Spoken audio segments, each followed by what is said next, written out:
Hola amigos de Contexto. Hoy hemos querido traerles a ustedes unas puntualizaciones que ha hecho el Banco Central sobre la evolución de la pobreza y la desigualdad en la República Dominicana. Hubo dos, vamos a decir, informes, uno hecho por el Banco Central y otro hecho por el Ministerio de Economía y Desarrollo de la República Dominicana, y ha habido una leve discrepancia en cuanto a la disminución de la pobreza, y Julio y yo hemos querido La en discrepancia este... no fue entre el MEPIT y el No, Banco entre la Central. CEPAL. Fue con el informe de la CEPAL. Sí, sí, con el informe de la Con CEPAL, el pero informe de la CEPAL fue que muy, fue muy breve. recientemente publicado y donde se llama Panorama Económico y Social de América Latina y el Caribe, donde se trata, diríamos, una visión de conjunto la región. Sin embargo, el análisis que se hace del MEPIT y el Banco Central es centrado en la realidad de la República Dominicana, no en comparación con otros países. Sí, y de ahí la diferencia. De ahí la diferencia. De ahí Sería la bueno, diferencia. Mónica, que pudiéramos leer Sí, un poco del informe, ¿no? partes del informe para que la gente entienda de qué Sí. estamos hablando con relación a la desigualdad y la pobreza y su evolución en nuestro país. Bueno, el informe dice así, vamos a leer una parte para que, como dice Julio, ustedes lo entiendan. Dice: el Banco Central de la República Dominicana, como la entidad encargada del levantamiento de las encuestas nacionales de fuerza de trabajo, la tradicional que culminó en el 2016 y la nueva encuesta continua, Que de las 2017 y 2018. que de hecho es la que se está anunciando, que van casa por casa, de casas escogidas. Bueno, pues estas constituyen el insumo principal para los cálculos de la pobreza e indigencia.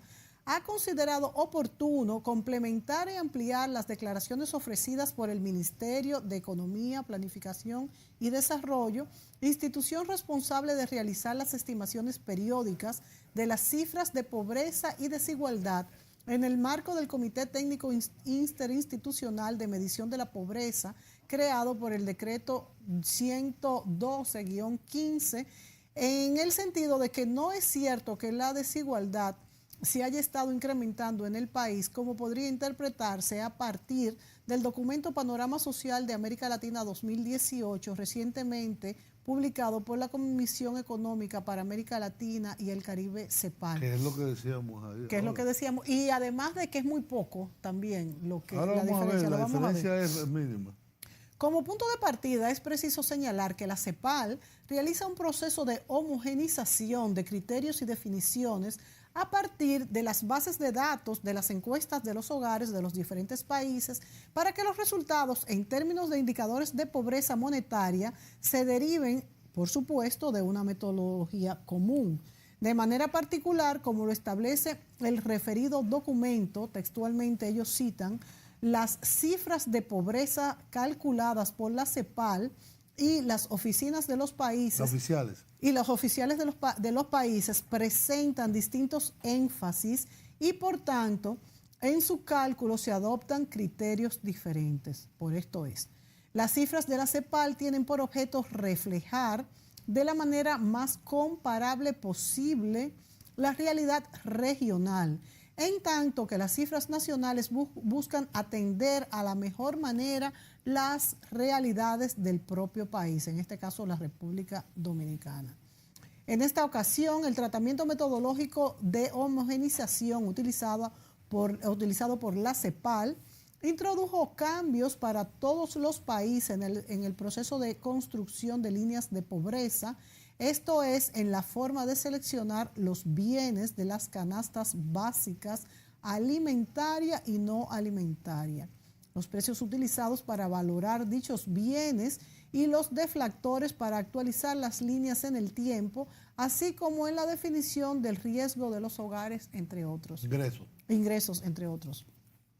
A pesar de las diferentes metodologías, las diferencias metodológicas, o sea, entre una y otra, las variaciones que exhiben las tasas de pobreza calculadas por la CEPAL en el corto y mediano plazo son consistentes con las tendencias de las cifras oficiales de los países. En el caso de la República Dominicana, El documento de la CEPAL muestra una reducción de la pobreza monetaria de 10,9 puntos porcentuales entre los años de 2012 a 2016, mientras que las cifras oficiales del país reportan una disminución de 10,8 puntos porcentuales en igual periodo, por lo que no hay mayores discrepancias en los términos de la magnitud de la reducción de la pobreza. Eso quiere decir, Mónica, que a pesar que es un 0,1, la diferencia en la cifra ofrecida por la CEPAL y la cifra nacional ofrecida por las autoridades dominicanas, según la CEPAL, la reducción fue mayor. Eso fue lo que te digo. De 10,9 y las autoridades dicen 10,8. O sea que fue mayor la reducción de la pobreza. Según la CEPAL. Según la CEPAL, con esos indicadores que ellos consideran que son más acordes con lo que es toda la región, no solamente el país. Además que es ínfima también. Aunque sea mayor, es muy poquito. No veo que haya que... Pero entonces, ¿por qué comenzó este informe diciendo que pudiera haber disminuido menos? Ahora lo vamos a ver más adelante, porque hay un indicador que se llama el índice Gini, que es una forma de calcular la distribución del ingreso en un país, que podría aparentar, según el documento de la CEPAL, que ha habido un incremento en los últimos 2 años de la brecha entre ricos y pobres. Pero entonces puede ser la brecha porque los ricos subieron mucho, porque pudiera ser también así. Sí, porque si claro. el índice Gini es un indicador en donde 0 es lo ideal, ahí no hay diferencia entre nadie. Sí. Y bueno, ahí está el índice Gini. Sí. ¿Cómo ha venido evolucionando en la República Dominicana? Desde el 2000. Hemos tenido, por ejemplo, en 2003, 0.505. Sí. Si le quitamos el 0, sería 50,5. Exacto, mejor. Y en el caso del 2007 llegó a estar en 51,3. Ahí comenzó una bajada que se pronunció mucho entre el 2016-17, sí, que pasa de 0.463 en el 2016 y 0.458 en el 2015 a 0.442 y a 0.438, porque se aplica la metodología de la encuesta nacional de fuerza de trabajo tradicional, y con la nueva metodología que se está utilizando, que es la que se anuncia en ese anuncio que inclusive nosotros lo tenemos, sí, el dato es ligeramente distinto, sí, pero muy ligeramente distinto. Muy ligeramente. Fíjate que incluso a continuación ellos mismos dicen que la CEPAL reconoce a la República Dominicana en su reciente informe como uno de los países que presentaron las mayores reducciones de la pobreza monetaria en los últimos años, junto a Chile, Panamá y Uruguay, lo que indica que estos países registraron la mayor cantidad de personas que salieron del umbral de la pobreza en Latinoamérica. Fíjate, Julio, que estamos continuamente... Hay otro punto que hay que señalar, y es que, bueno, en el caso personal mío, que tengo tantos años involucrado con estos organismos internacionales, multilaterales, etcétera, que se ocupan de datos y cifras económicas y sociales. Sí.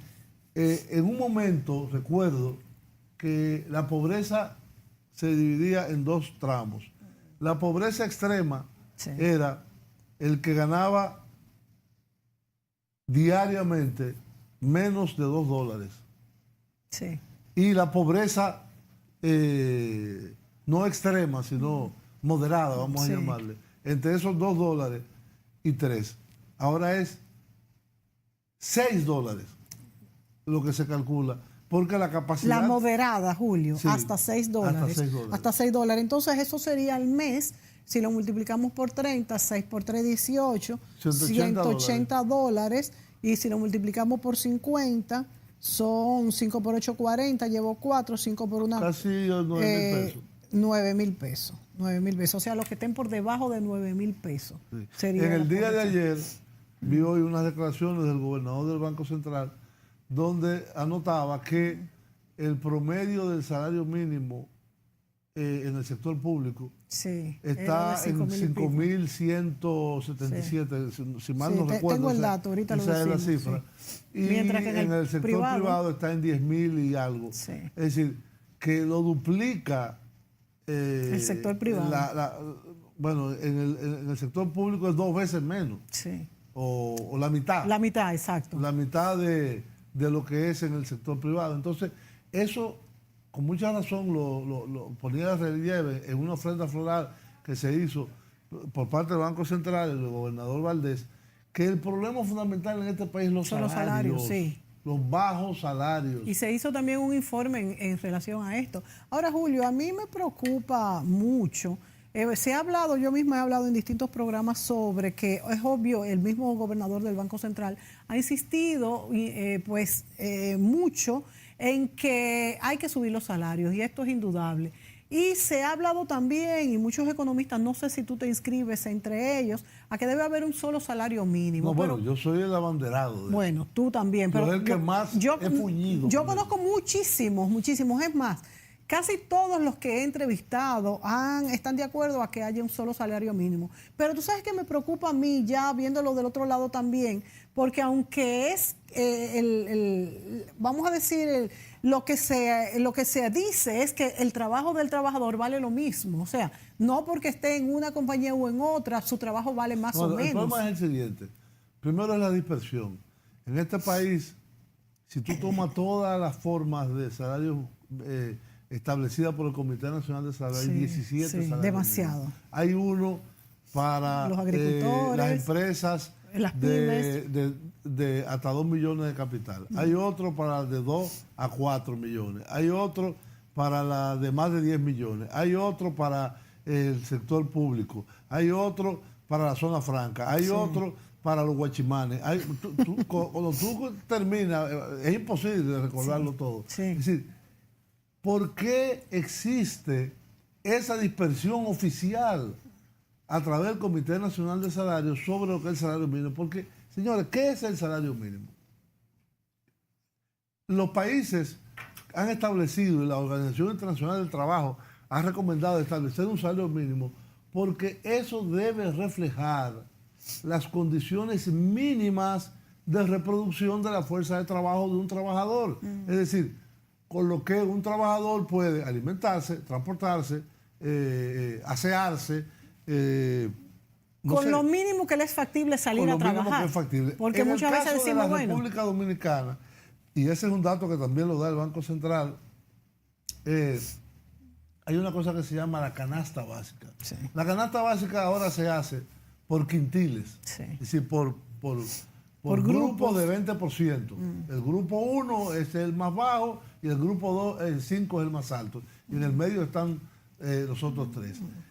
El quintil 1, que es el más bajo, tiene una canasta básica, es decir, de alimentos, transporte, medicamentos, porque no se agrega todo. Claro. Electricidad, agua, de 29.000 pesos.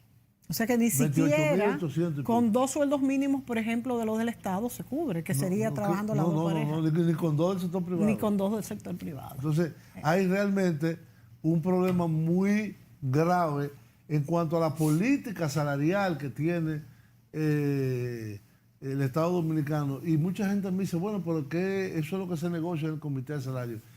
Pero el Estado puede corregir eso a través de una ley. Fíjate, Julio. Una ley que unifique los salarios. Hay dos aspectos importantes, y es que cómo va a salir la gente a trabajar si lo que le van a pagar no le va a dar para lo mínimo. Ahora bien, hay personas, fíjense que este primer quintil, que es el más bajo, el que usa, el que quizás tiene los 300 pesos que paga de luz, que es lo menos que se paga, el que consume los productos más baratos, el que paga el alquiler más barato, todo. Pero resulta que muchas personas, y ahí es que viene el gran problema de la clase media, que muchos muchachos, por ejemplo, que salen a trabajar, aunque sean ya universitarios, a veces no tienen la oportunidad de esa clase media de conseguir un trabajo que le paguen más que el sueldo mínimo. Entonces ya este muchacho, además de que está ganando el sueldo mínimo, es un quintil que ya quizás está pagando de luz más. Exacto, lo tiene. Y entonces es una carga muy pesada para los padres. Los subsidian los padres, esa es la realidad. Esa es la realidad. Esa es la realidad. Entonces, otra cosa que también me preocupa, aunque entiendo perfectamente la preocupación de Julio, de que es inmanejable tener 17 sueldos mínimos solamente por manejo, primero. Y segundo... Mi pregunta es, si hay, no supongamos 17, si hay 5 salarios mínimos, hay otro que es de las zonas agrícolas, sí. Ese siempre es distinto porque es por días. Sí. Es la jornada diaria. La jornada de un día.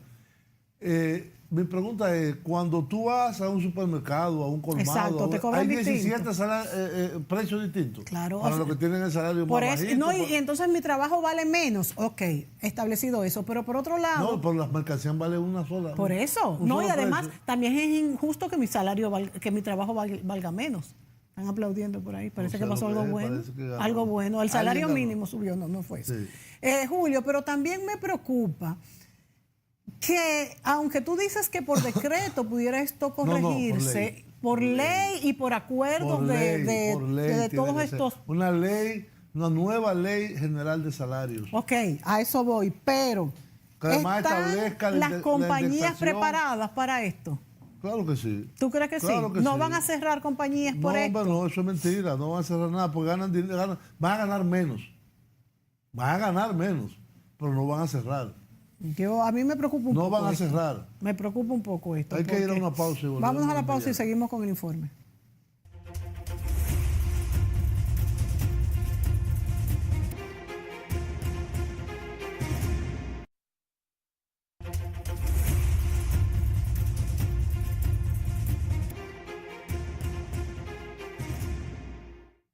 Bien, amigos, continuamos con este informe que hizo el Banco Central sobre la evolución de la pobreza y la desigualdad en nuestro país.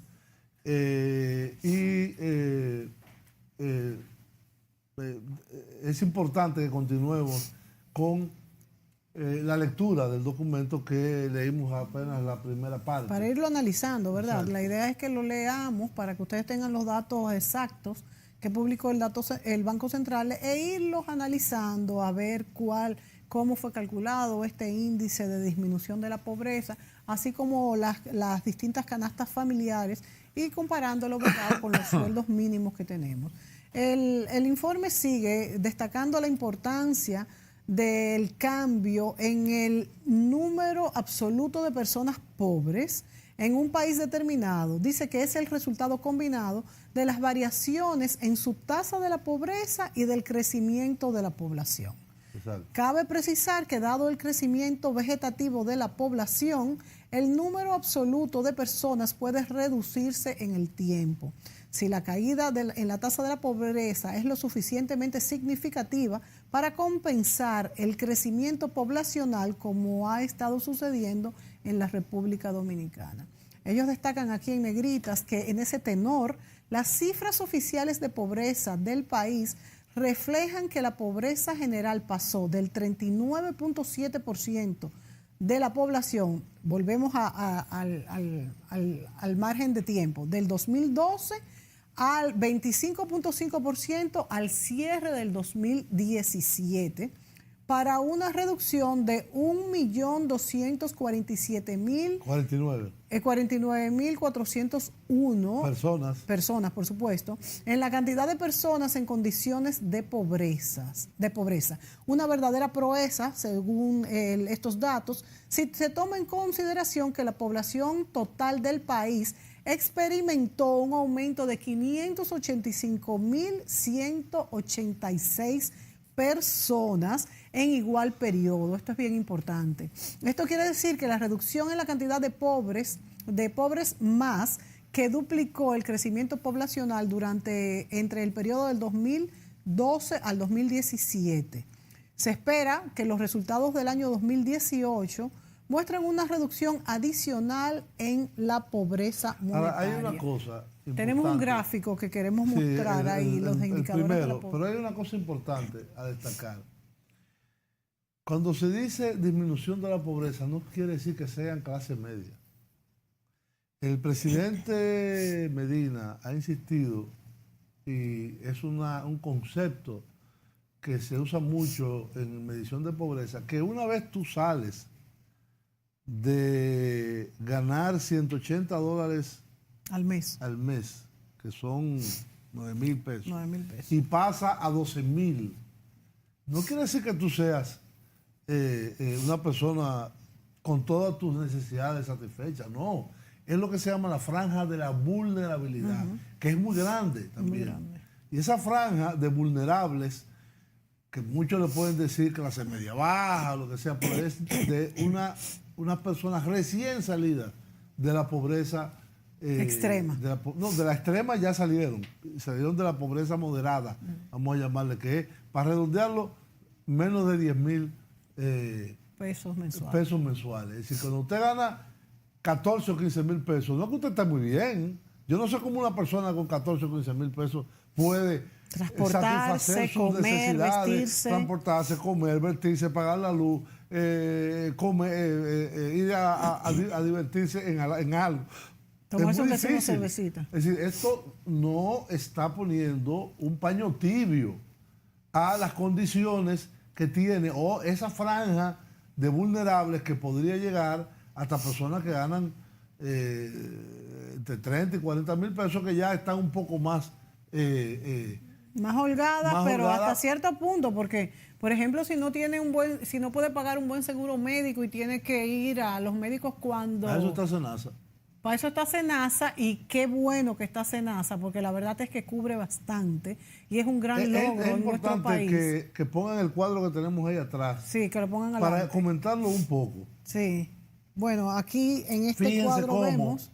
En el año 2000, en el país había 8,397,000 habitantes. Y había 2,671,000 personas en la pobreza general, que como se llama, que es la moderada y la extrema, que era un 31,8% de la población. Como entre 2000 y 2004, es decir, en el periodo de gobierno que sucedió al primer gobierno del presidente Fernández, pasó del 31,8% a casi el 50%, sí, 49,5% terminó en el año 2004, que son de 8,857,000, subió a 4,388,000. Prácticamente 1,5 millones de personas se trasladaron de nuevo. ¿Por qué? Por la mala política económica, por la crisis bancaria mal manejada, por la hiperinflación y por todos esos factores combinados. En el 2004 fue la máxima, ¿no? La máxima, sí. La máxima. El máximo ahora, fíjense, esto es un comentario al margen que yo hago. En el año 2004 aquí hubo una inflación de casi un 100%. Sí. 2003-2004. Sí.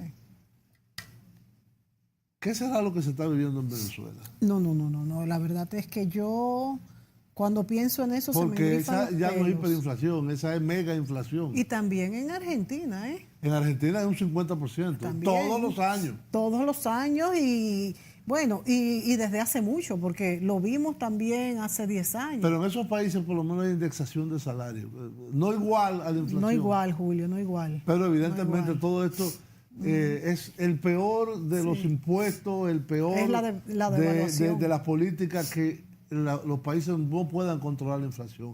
Por eso es tan importante esa meta permanente de las autoridades monetarias y fiscales de que la inflación se mantenga bajo control. Y el control de la tasa de cambio fue el año pasado 1,17. El más bajo. La gente dirá, eso será en la mente de Torbané y en la mentalidad y en la mente tuya. Bueno, el que tenga otra cifra, que la dé. Evidentemente que hay algunos productos que Sí, han que han incrementado subido. mucho más de ahí. Sí. Yo voy al supermercado y yo soy amo de casa, yo, que vivo solo, y yo me doy cuenta que lo que yo antes compraba con Sí. 8 mil pesos ahora me cuesta 14. Pero son muchos productos importados, Sí. son que tienen el efecto de la evolución del dólar, que tienen el efecto de los precios en los países donde se produce eso. Es decir, Eso te iba a decir. la canasta básica no incluye, si lo que incluye son productos prácticamente Producidos aquí. producidos Producidos aquí. aquí. Bueno, el aceite no se produce aquí, se refina, algunas cosas como esa. Pero el aceite no es un producto que sube tanto de precio, fíjate.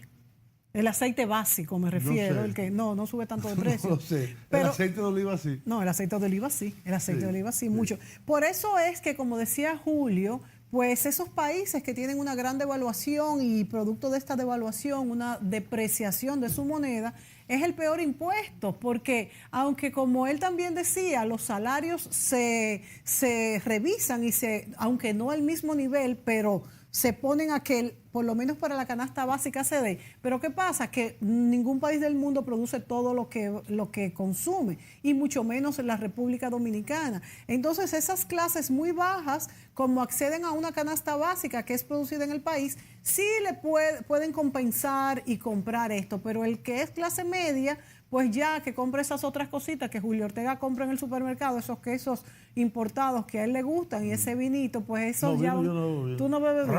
Romo, pero hay unos Romo inglés. pero hay unos romos muy caros ahora. Sí, muy y caro. dominicanos también, que son muy buenos, pero no le vamos a dar la publicidad porque no tenemos esos anuncios. Como dice un amigo mío, romo inglés o escocés.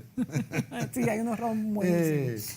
Entonces vimos aquí... En este cuadro es importante destacar, exacto, que lo pongamos. Fíjense cómo en el año 2000 terminó en 31.8. Sí. En el año 2004 comienza a incrementarse en el 1, en el 2, en el 3 sube violentamente, sí. y en el 2004 termina en 49.5. Casi un 50%. Exacto. Y a partir de 2005 comienza a bajar lentamente, hasta que en el año 2012 termina en un 39.7, es decir, bajó un 10%. Sí, mucho. ¿Un 10 o un 10? Un 10. Un 10. Un 10%. Y entre el 2012 y el 2016 baja de 39.7 a 28.9. Es decir, ahí se ve que las políticas sociales tienen un impacto importantísimo. Y dentro de esas políticas sociales no es innecesario citar el caso de la tanda extendida.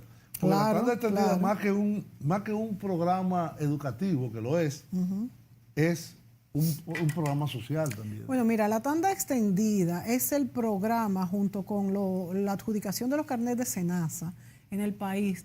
Yo creo que son los dos logros más grandes que han tenido los últimos gobiernos en nuestro país. La tanda extendida permite a las madres trabajar, permite a los niños estudiar, los alimentan, le dan los uniformes. O sea que yo creo que la tanda extendida y el carnet de SENASA han sido, la verdad, es que lo que han hecho la diferencia en esta reducción de la pobreza. Así es. Sí. Hay otros programas. Por ejemplo, un programa muy importante es el que todavía está en ciernes, pero es el de las estancias infantiles. Porque ya hay casi 300.000 niños recién nacidos, de 0 a 5 años. Ese es un programa fundamental. Sí, también es porque fundamental. Ese programa es de estimulación temprana de los niños. Que se va a reflejar en lo que va a ser la vida futura de lo ese que van joven. a ser los dominicanos del futuro. Y si ojalá podamos tener, si no el 100%, la cifra más alta posible de los recién nacidos hasta 5 años en ese programa público de estancias infantiles. Que sabemos que los maternales, el preescolar, no, o sea, en todos los países, no solamente aquí, son muy caros, porque hasta ahora no ha habido, hasta que surgieron estas estancias infantiles, no ha habido estos programas como la primaria, por ejemplo, que van gratuitamente y ya con estas estancias infantiles se está llenando, vamos a decir, este hoyo. Además, Julio, que aunque en la República Dominicana nuestras clases, principalmente campesinas, es la usanza, vamos a decir, es que los niños, los bebés puedan quedarse con las madres, con las tías, mientras las madres trabajan, con las abuelas, mientras las madres trabajan, pero no es la misma estimulación como comentaba Julio. Así es. Es importante. Así es. Bueno, este informe termina diciendo que en el 2017... No, dice, el aspecto del documento Panorama Económico, Panorama Social de América Latina 2018 que más ha llamado la atención de los analistas es el tema de la desigualdad de ingresos. Claro. Para lo cual la CEPAL utilizó las cifras oficiales del coeficiente Gini en los diferentes países.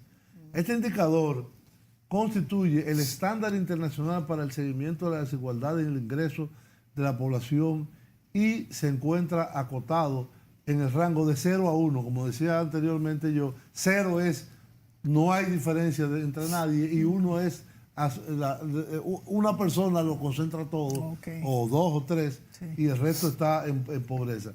Con los valores más cercanos a 0 representando una menor desigualdad del ingreso. Por ejemplo, para fines de referencia y contextualizar mejor el análisis de la desigualdad, según la base de datos del Banco Mundial, los países con mejor distribución del ingreso del mundo se encuentran principalmente en Europa Central y del Norte, con coeficientes Gini entre el rango de 0.25 y 0.30. Canadá y Reino Unido, Canadá, que es un país que sabemos que es muy igualitario. Sí, yo pensaba que estaba mejor. Es bueno tener esa referencia. Claro. En torno al 0.33 y el 0.35. Pensé que Canadá estaba mejor ubicado. Luxemburgo, una de las economías con el ingreso per cápita más alto, presenta un índice Gini de 0.38. Porque esto no es el ingreso, esta es la distribución. Sí. Estados Unidos de América. Bueno, ustedes saben que aquí todo se refiere a los Estados Unidos. Nuestro principal socio comercial registra 0.41. En el caso de América Latina, el promedio del coeficiente es 0.47. Sí. Un aspecto relevante a señalar es que en condiciones normales, para poder lograr una disminución en la desigualdad de los ingresos, es decir, una reducción en el coeficiente Gini, el ingreso promedio del primer quintil, los pobres, los más pobres de un país, debe crecer proporcionalmente más que el ingreso del quintil 5, que es el de mayor ingreso. En el caso de los ingresos de los estratos con mayor poder adquisitivo, experimentan un mayor crecimiento relativo, entonces se produce un aumento de la desigualdad. Es que no ha sido el caso de la República Dominicana en los últimos años. Es decir, este dicho de que los pobres son cada vez más pobres y los ricos son cada vez más ricos, no es cierto. Según este informe no se está presentando en nuestro país, como se puede observar en el gráfico más abajo, que fue el que pusimos del índice Gini. Vamos a ir a otra pausa y vamos a terminar con el análisis de este importante documento del Banco Central.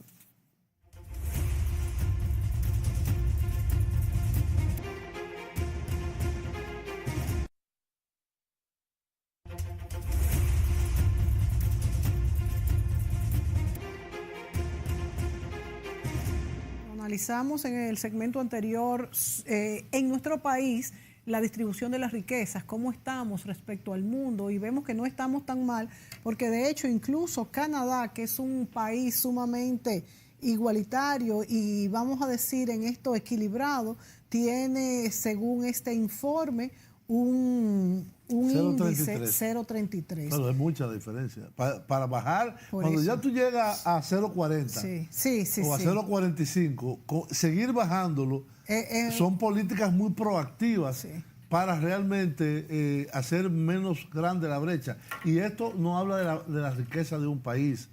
Esto habla de la distribución de esa riqueza. Que no tiene que ver, pero no lo mide. Tú puedes, por ejemplo, ser un país pobre Claro, y que todo el mundo sea pobre, por ejemplo. Y que todo el no es mundo lo que sea pobre. O rico y que todo el mundo sea rico. Y entonces...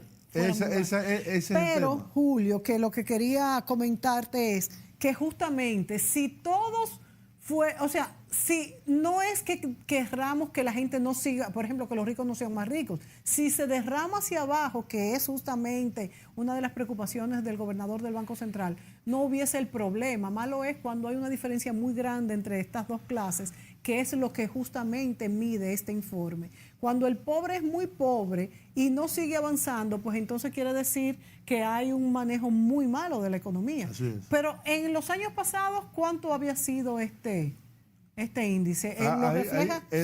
Vamos a seguir. El ingreso, el de las barras, ahí está Exacto. Claro, ahí hay uno que está en azul, los dos últimos. Los dos últimos. Que si lo pudieran poner el segundo, por favor. El segundo gráfico, el de las barras. Exactamente.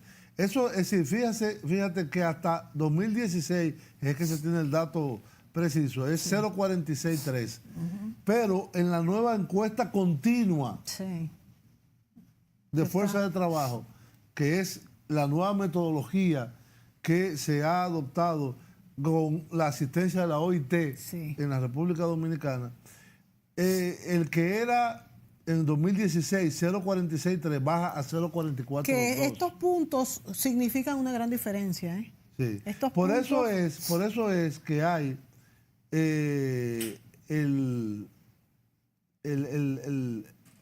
la observación de la CEPAL de que hay una diferencia de los últimos 2 años. Sí, de 0,1. Y fíjate que en el año 2017, la misma encuesta continua de fuerza de trabajo sitúa el índice Gini en 0,438, cuando el promedio en América Latina es 0,47. Sí.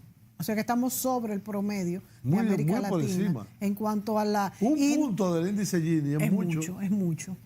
Lo que no quiere decir que tengamos que seguir trabajando en este punto, que es el más importante quizás, después del de la producción de riqueza, porque si no se produce riqueza, no hay nada que repartir, no hay nada que distribuir.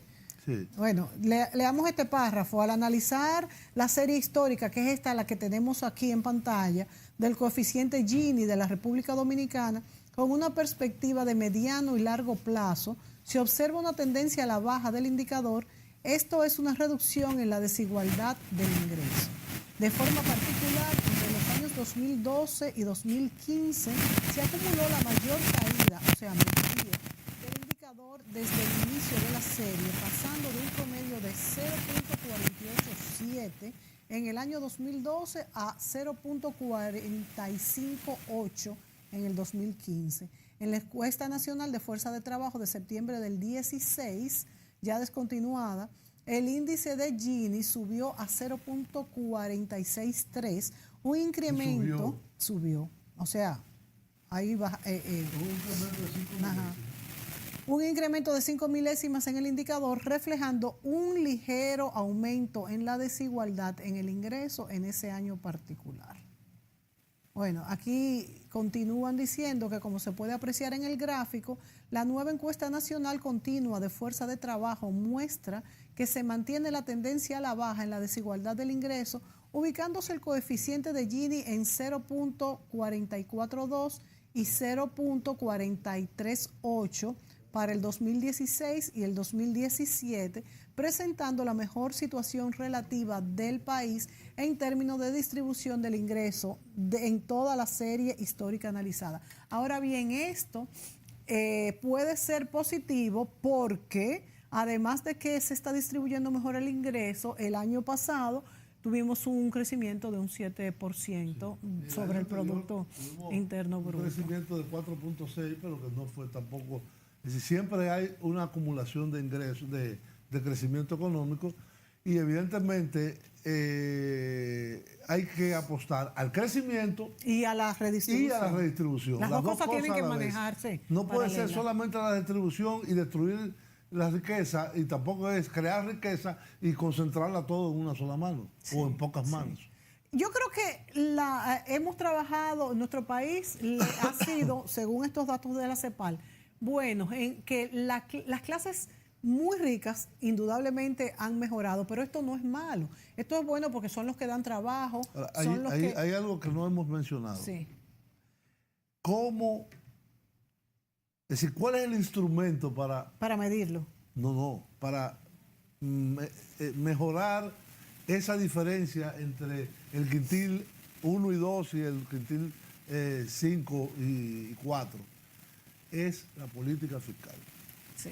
Las políticas proactivas sociales es evidentemente las que impactan, pero si un Estado, como salió ayer, publicado por el Ministerio de Hacienda, que la presión fiscal en la República Dominicana es de un 15% sobre el PIB, y el promedio de América Latina es un 22.5, creo que es. Realmente todavía hay una parte, un tramo por hacer, en la famosa pacto fiscal o acuerdo fiscal o reforma fiscal, como sea que se llame o que se haga. Por hacer. Es fundamental. El país debe llegar al promedio de América Latina. Pero fíjate, no estoy diciendo al máximo. Fíjate, Julio, al promedio. El Ministerio de Hacienda, de hecho, ha publicado y ha dado declaraciones en distintas ocasiones sobre que con esa política fiscal actual que tiene el gobierno dominicano en este momento, pudiera haber una recaudación mucho más alta, llegando a esos índices que tú dices que tienen en América Latina, porque lo que pasa es que hay evasión y también trampa y elusión. Elusión y evasión. Ese es robo. Exacto, o sea, hay las dos cosas, porque de nada nos vale subir los impuestos para que los que pagamos nos estrangulemos mientras hay una gran franja de la población que no paga nada. Incluso es importante destacar que tanto en América Latina como en otros países hay una gran tendencia a bajar los impuestos para el desarrollo de la economía. Mira ahí lo de la presión fiscal que puso ayer a circular el Ministerio de Hacienda. Bueno, tenemos aquí que la mayor presión fiscal es la de Argentina en un 35.5%, que está en quiebra, dicho sea de paso, que hay que bajarla. Ecuador, que tiene un 35.5%, Bolivia, Uruguay, Brasil, que también es muy alta, Honduras, Colombia, Nicaragua, Chile. El promedio es 22.9, después 9, viene... yo dije 5. Sí. Después viene México, Salvador, Panamá, Paraguay, Perú y República Dominicana, que está en 15. Por debajo de nosotros está Costa Rica, Guatemala y por supuesto Venezuela. Pero vuelvo al punto de que ese numerito que Julio ha dicho que es tan importante para una redistribución de la riqueza puede mejorar y llegar hasta la media, que es donde debe estar. 22.9. Cuando todo el mundo pague sin subir los impuestos. Pero a eso se refiere también Julio, con esa presión. ¿Más qué? Se podrían bajar algunos impuestos. Exacto. Las tasas. Claro. Porque lo que pasa es pero que pague todo el mundo. Que pague todo el mundo. Y que sean progresivos. Porque por eso es que hay que pagar más. Y por eso es que tenemos los pequeñitos que pagar más. Porque es que hay que no tan pequeñitos. Ajá, ¿y cuánto? No. Por Dios, Julio. Basilio es tan pequeñito. No, yo creo que tú y yo somos pequeños. No estamos como nosotros Julio, pero es que nosotros no producimos para... Nosotros lo que pasa es que familiarmente se ha acumulado un estatus, vamos a decir, pero nosotros en este momento no tenemos un poder adquisitivo que nos coloque con unas entradas grandes. No es así. Entonces, por eso el pequeño o el mediano, vamos a decir. Vamos a poner el último gráfico, que es el de cómo está el índice Gini en América Latina. Porque, bueno, exacto. Ese es bien, pónganlo adelante. Fíjense que la distribución peor está en Brasil, con 53.9. Sí. Después viene un grupo de países que llega hasta por encima del 50, Guatemala, Colombia, Panamá, México, Paraguay. Y después viene un grupo que está entre 49 y 45, vamos a decirle, que es Costa Rica, Nicaragua, Honduras, Chile y Bolivia. Y después viene, digamos, el último segmento, que está entre 45 y 40 o 39, que es lo que tiene la mejor distribución, que son Perú, Ecuador, República Dominicana, que está en 43.8, El Salvador ya es el que pasa por debajo de 40, 39.9, Uruguay 39 y Argentina 38.8.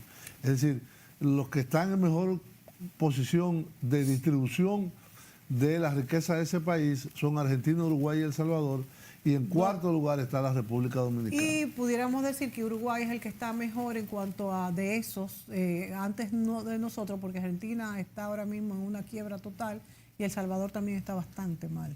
Argentina tiene la mejor distribución del ingreso de América Latina. Bueno, qué tremendo. Es decir, eso quiere decir... Que todo el mundo está pobre ahí. No, que mucha clase media. Sí, no, eso sí. Que es lo que a nosotros nos hace falta, claro. Y la clase media dominicana cada día está más en extinción, porque es está verdad... aumentando. Yo lo dudo, porque los pobres están los menos pobres. ¿Y cómo sube el índice Gini? Porque los pobres ya no están se están muriendo. No, porque no están en pobreza extrema, como lo vimos ahí, están ya están mucho menos. Un dato que dijimos que íbamos a dar era lo de la canasta familiar, 13.818, mientras está?